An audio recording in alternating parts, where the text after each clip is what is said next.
Lexus of Wesley Chapel has given us the 2025 Lexus TX500h F Sport Performance Premium All-Wheel Drive Silver over Black. In its sophomore year, you can get just a turbocharged or the hybrid variant as well as a PHEV. But my question is it worth even going to a PHEV? Because you're only getting about 2 mpgs more, 0.2 tenths of a second quicker on a 0 to 60, where the 500h already gets a combined of 27 mpgs. I'm Anthony from Hawkeye Rides, and we're going to go over the details of the TX500h F Sport, as well as throwing in some of the comparison between the PHEV. Starting with 8 inches of clearance, and that's going to be on all of the TX. The front is going to have the F Sport design, so that's going to take care of the grille, the glossy black elements on the side, by LED headlights, and this is auto leveling with the signature L daytime runnings, front parking sensors with the 360-degree reverse camera. This also has a park assist, and that park assist is very unique because you could do a parallel, and all you do is you just simply have the vehicle stopped, push the button to activate the system, release the brake, the vehicle will do every single thing for you. Now, for a vehicle that's just under $74,000, comparison vehicles will not have the similarity to this. You'll have to literally spend $80,000 to over $100,000 in order to get that feature implemented in the vehicle. Underneath the hood is going to house a 2.4-liter 4-cylinder hybrid engine with a combined of 366 horsepower and 406 pound-feet of torque. You heard me correct. So when I'm looking at that $68,000-ish price point MSRP, this is a steal with performance, back with the 6-speed automatic transmission, achieving 27 mpgs for the city, 28 mpgs for the highway. The F Sport doesn't conclude on just the front.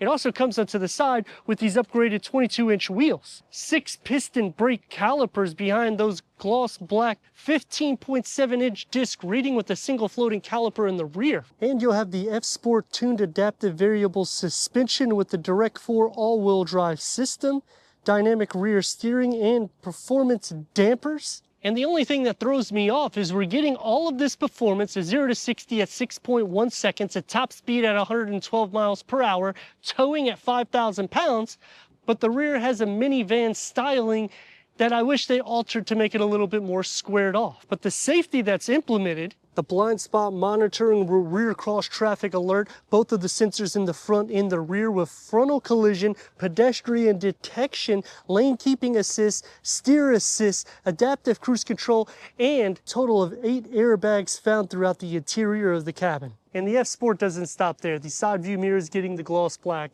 the roof rails, all of that smoke chrome that's going to be on the side windows, going even into this glossy black here, and on the touch of the door handles, taking it into the rear for the lower bumper, just giving a lot more performance to the styling elements of the TX with full LED taillights, and you still have kind of that Lexus design. It's going to cover up the whole tailgate, but you have to go to the luxury in order to get the digital rear view mirror with the standard 360-degree reverse camera, blending all of the safety, the performance, and the styling elements. It definitely ticks the box to one of the best in class for a third-row SUV with a captain seat configuration, or you can have a bench configuration. But let me know in the comments what you think about the TX500h. Drop a comment and a like, and if you haven't already, click the subscribe button. The more clicks that you do with the channel, the better it is for the algorithm, so we can bring more vehicles to the channel. Power liftgate going into 20.2 cubic feet of storage behind the third row. You have a home plug. We have the tape measure out so you can see that it goes to about 24 inches in depth from front to back. And from side to side, you have about 50.2 inches. You have a little leather pouch here that opens up so you can put the privacy cover, and pretty much that's it because you only have maybe 2 inches here. To fold down the second row, you simply push the buttons. Wait till you hear the beep beep, and then they'll fold down at a 50-50 split, increasing cargo to 57.4 cubic feet. Unfortunately for the third row, to get the maximum 97 cubic feet, you have to come here, and it's a 2-button to fold it down flat. And with the captain seats down, that maximizes the cargo capacity, the key fob to the TX500H. 12-way power seat adjustment for the front, heated ventilated front seats, new look interior, leather starts on the luxury. F-Sport seating, you get it embossed in the headrest. It's perforated, you get the contrast stitch, memory for the driver. The F-Sport also comes into the interior for the steering wheel. You'll have a leather wrap, perforated on the side, aluminum pedals. Standard 12 speakers, you can upgrade to 21 speakers, which is quite a bit. The dashboard design, I like the way it sets up. I just wish this was flush, meaning they kind of close this off instead of having an area here, because you're not going to ever put anything there. I like the soft materials that come into play. And as for leg space, you have about 4 or 5 inches on the passenger side. You have a little storage sleeve right here, but I would have liked to see a full pass-through. Let's fire it up.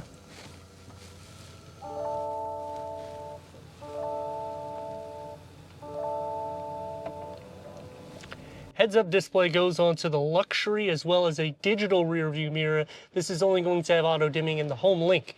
14-inch infotainment screen. We have Apple CarPlay, Android Auto. Everything is going to have wireless connectivity.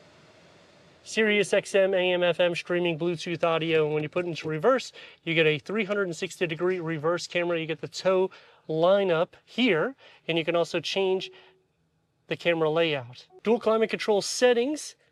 And you still have physical buttons, so I appreciate that because you don't have to do everything through this touch screen. Wireless charging pad, 3 USB ports here. When you push this button, that's the bird's eye view, and you can also pause it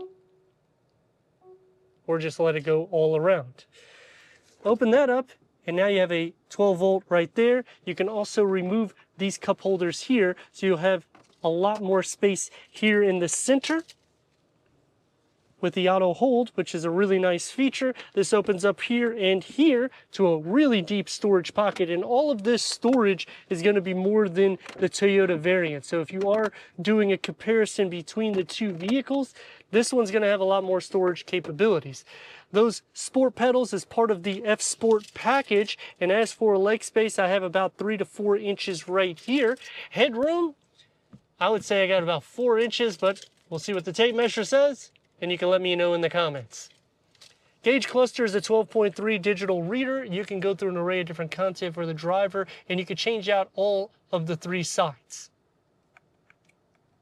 And we have the paddle shifts, the multi-functionality for the F-Sport steering wheel. The glossy black, I will definitely say, is a con because it's pretty much surrounding more than 2/3 of the cabin. I would have rather seen this dull gray throughout, just because fingerprints, and you could already see where they wiped it off. It's just everywhere. Door panel and dash, it configures it together nicely, and it's a little bit more sporty than the Toyota variant. This is going to be lifted up more, so you feel like you're sitting downwards inside the vehicle. One touch up and down for the windows. Soft materials are going to be found throughout, with a long storage pocket and a little area here for some mints or some change. For the back seats of the 500H captain seat configuration, you get manual sunshades. Because we are at this price, I wish that this was power. It's going to be soft to touch where it needs to be, but then the materials, it could be a little bit better. It's a larger door, so I like that you have a little bit more of an opening with a larger storage pocket back here. Sitting behind me,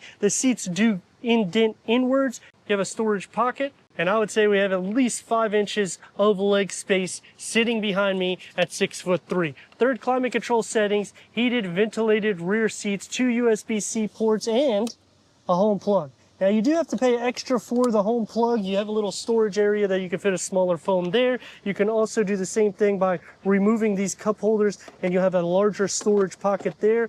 I would probably utilize this for the cup holders though, because you still have a little storage sleeve all around it. This also lifts up, so you can take it completely out, so you can have it for a full pass-through for the back. As for headroom, I would say I got about 2 or 3 inches, but you're gonna let me know in the comments because I got the tape measure right next to me. You can also fold these seats back, which will give you a lot more headroom. But realistically speaking, if you do that, no one's going to be sitting in the back. And these do have the captain seat arms, which will lock depending on the adjustment that you put it in. For the third row, pull this and it will adjust forward, giving us about 22.5 inches to get inside to fit 2 more in the back. You're going to have your cup holder here. You can also adjust these seats backwards and forward. to recline with the USB-C port. Air vents are going to be stationed in the ceiling. I moved the passenger rear seat back so we can see how it is here in a second. Leg space, you're only going to have about 1.5 inches at my dimensions. In headroom, I mean, I got about 2 inches. But if I was to sit on the other side, I would not have any leg room if the seat's all the way back reclined. 6.1 seconds 0 to 60. I know this is not about performance, but look what you get.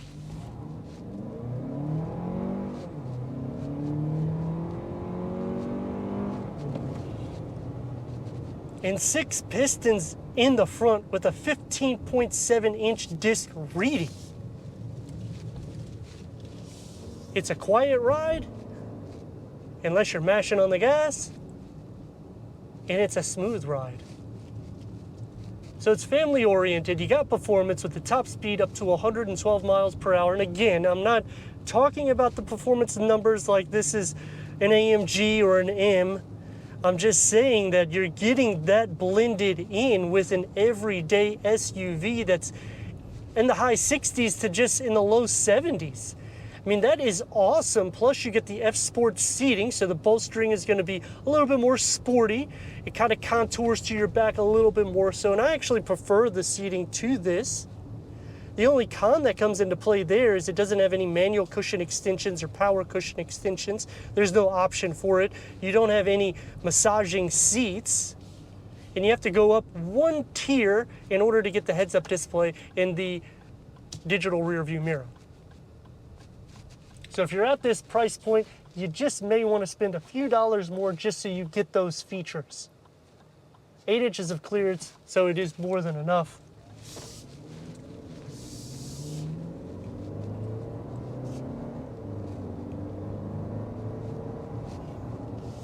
And the funny thing is you're doing this performance and you're still achieving around 27 mpgs combined. That itself is insane. That's why I was saying at the beginning, I don't know if it's worth even going to the PHEV because you only get 2 more mpgs above this. Now, obviously you get 33 full electric miles, which is great, but then you got to go into the charging times. Here, you just fill it up and drive. It's gonna feel a little bit boaty, but that's also to be expected because this sits up. It has the F Sport tuned suspension, adaptive dampers. I mean, come on, man. This is a luxury SUV. Braking on the vehicle, it doesn't feel heavy. And that's the key to buying these larger SUVs, because you don't want it to feel heavy, you don't want it to feel long and wide, even though you kind of have that feel to it for the length and the width, but you don't because the performance numbers are so quick.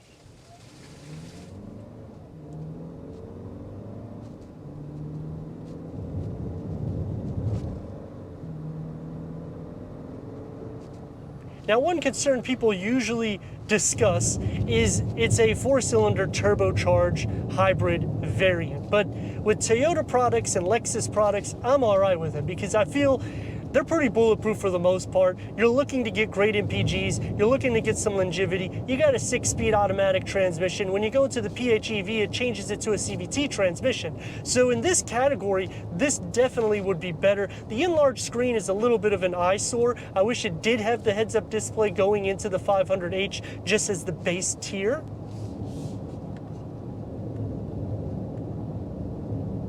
And of course you have the adaptive cruise control and the lane keep assist, which means I can take my hands off the steering wheel. But unfortunately, because of the camera that I am using, it is not allowing me to use the system because it's covering some of the area that this is reading. So again, safety is taken care of, but it can be a little bit too much in some categories too. But that's also good because I'd rather be safe than sorry. Turn radius, we're gonna slow it down a little bit. It is about 2 lanes. Let's rock and roll.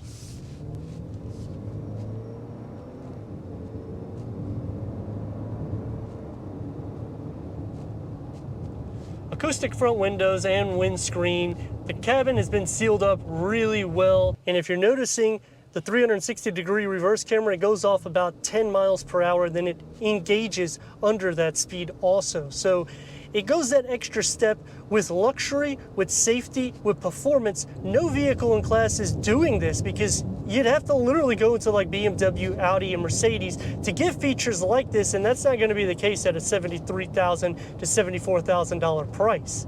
Infiniti, Mazda, they just don't have the performance. Acura is not going to be as long as this, so you have the tuned F Sport suspension, you got the upgraded brakes, quick as hell 0 to 60.